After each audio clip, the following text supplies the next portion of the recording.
Hello children, I welcome all of you in the online session of physics classes. This session is for class 12. We are studying chapter 1, electric charges and field. And in this, the very important topic we are studying, that is the applications of Gauss theorem. This is the third application of Gauss theorem in which we are going to calculate the expression of electric field due to a spherical shell. Due to the spherical shell, if I want to calculate the electric field, we must know that the electric field we will calculate here at three places.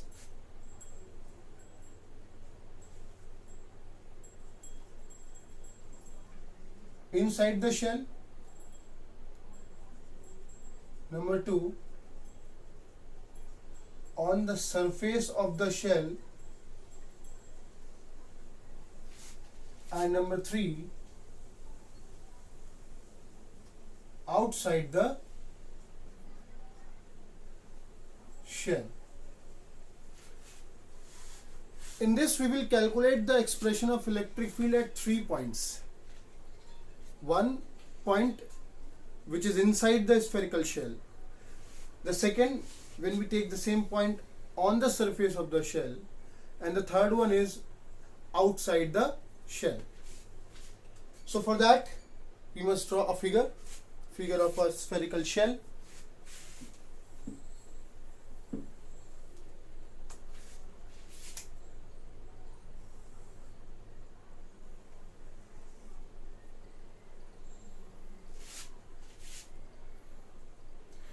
This we have considered a spherical shell, hollow spherical shell,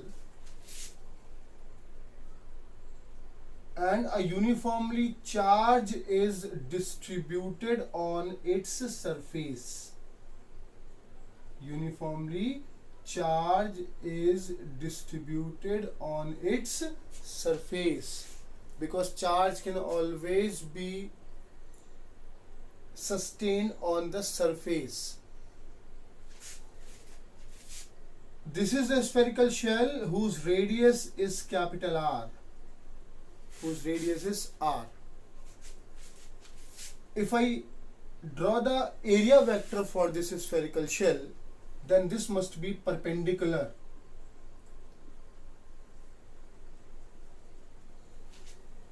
Okay. Now,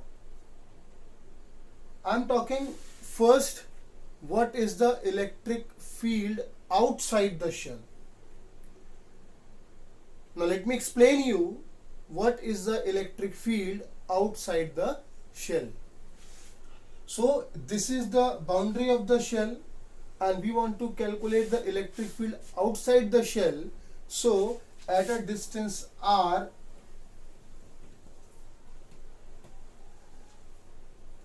I am going to draw a Gaussian surface which is obviously in the form of a sphere outside this sphere. This is the sphere, and here suppose I want to calculate the electric field, for which I have made a Gaussian surface. Okay, this is R. We can also write that here the value of R is greater than R. That means this point what we have taken outside the sphere, this point P here.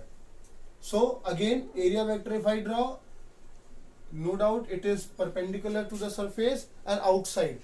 Why outside? Because it is a closed surface. Otherwise for a surface, for a plane surface only, it can be taken from this side as well as this side. Since it is a closed surface, so only the outside direction of the area vector we will consider here. So that is the outside area vector we have considered. At a distance r here, this point P, we will calculate the expression of electric field. How we can solve it?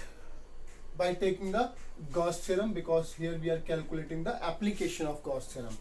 Now tell me, what is Gauss theorem? Phi is equals to charge upon epsilon naught, Q upon epsilon naught. Charge encloses upon epsilon naught.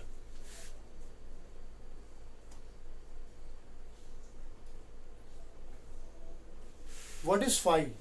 this if I put as a question number 1. What is phi? Phi is closed path integration E dot ds for a closed surface. So phi is equals to, if I write here, will it be E ds cos 0? Is there any need to explain again why it is cos 0? Because the direction of electric field and the area vector are in the same direction. We need to calculate the radial electric field. That's why radial electric field is always perpendicular to the surface, and area vector is also perpendicular to the surface. That means the electric field intensity and the area vector must be in the same direction. That's why the angle between them is 0. And the cos 0, obviously it is 1. Phi is equals to E.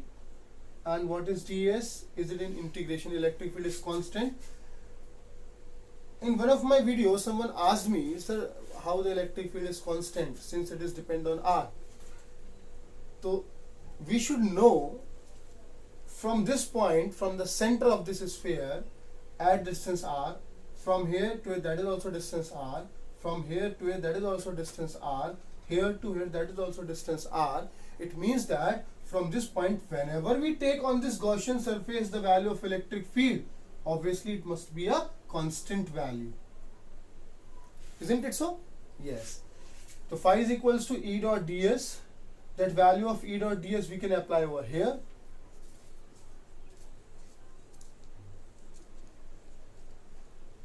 In place of ds, what I can apply here? It is a spherical form. So the area of sphere only we will apply. And what is the area of the sphere? 4 pi r square E into 4 pi. And which r I will take? Because we are calculating the case of outside the surface whose distance is this r. That's why I have written here E into 4 pi r square equals to q upon epsilon naught.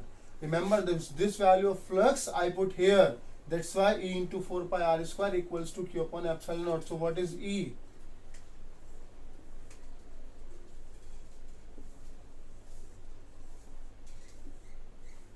Don't you think that you have seen this relation somewhere else also?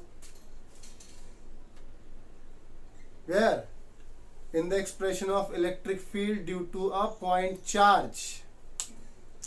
Okay? Yes. This we got the expression for the shell. Okay? Don't compare any of the relation. It is E is equals to 1 upon 4 pi epsilon naught q upon r square. You know what this relation shows here? See, this charge q is uniformly distributed. Correct now? So inside this shell or this surface sustain the charge q, which is constant q. So q constant, k constant, only the value of electric field depends on r square. Okay? That means as far as I move away from the spherical shell, the value of electric field will decrease. So one case we have calculated, that case is for outside the sphere, outside the surface. Now the next I am going to calculate for inside the surface. Or let us take first on the surface. If I calculate the electric field on the surface, it's very simple. In place of this r, only it becomes this r. And rest everything is same. Charge is constant only, k is constant only. What is changed? If I have taken outside, then it is r. Otherwise, here if I take, that is only radius of the sphere. So E is equals to 1 upon 4 pi epsilon naught q upon r square. This is for on the surface of electric field. On the surface of spherical shell. Sorry. Now third, we are going to calculate inside this sphere. Inside this sphere.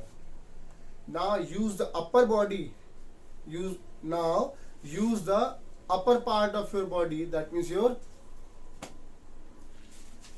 Here, if I ask you what is the charge inside this sphere? What is the charge inside the sphere? 0. The charge inside a hollow conductor is always 0. This is only the homework for you today. Find out why the charge inside a conductor is always 0. Even I have told you this answer in many of my videos. Okay, so charge inside the conductor is 0. Inside this shell there is no charge. Okay, charge is on the surface of this shell. So here Q is 0. So if I write the expression of electric field, what it will come? E is equals to, since the value of charge is 0, so what is electric field? Very important point.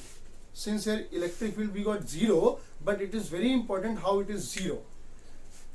And not only this is for the sphere, always remember the electric field intensity inside a hollow conductor is always 0 because the value of charge is 0 inside that hollow conductor.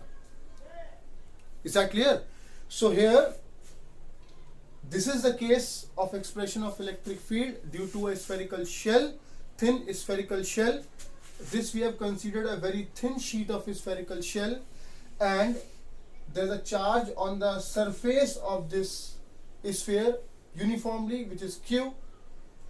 We need to calculate the expression of electric field at 3 points, where outside the sphere, on the surface of the sphere, and inside the sphere. First we have calculated outside the sphere. How? Very easily by taking the Gauss theorem. And what is Gauss theorem? Phi is equals to Q upon epsilon naught. Actually, what is flux here? The definition of the flux says that it is closed path integration E dot ds for a closed surface. So it is closed path integration E dot ds. E ds cos 0.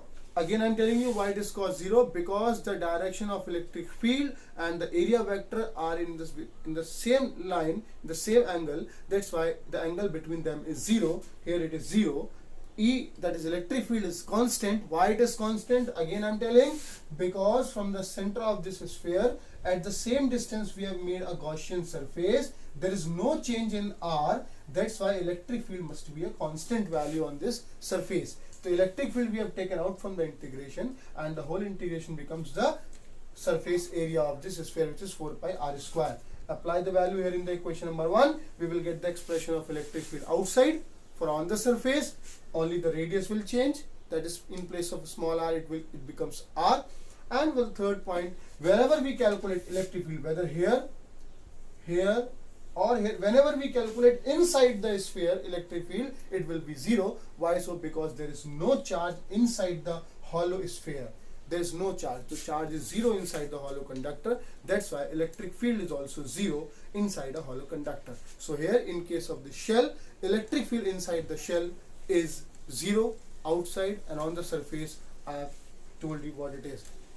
For that, we can make a graph also. What is the graph? If it is 0, this is R and this is small r. From center to this R, there is no electric field, so nothing we will draw here. And it becomes maximum where? At this point R, it is E.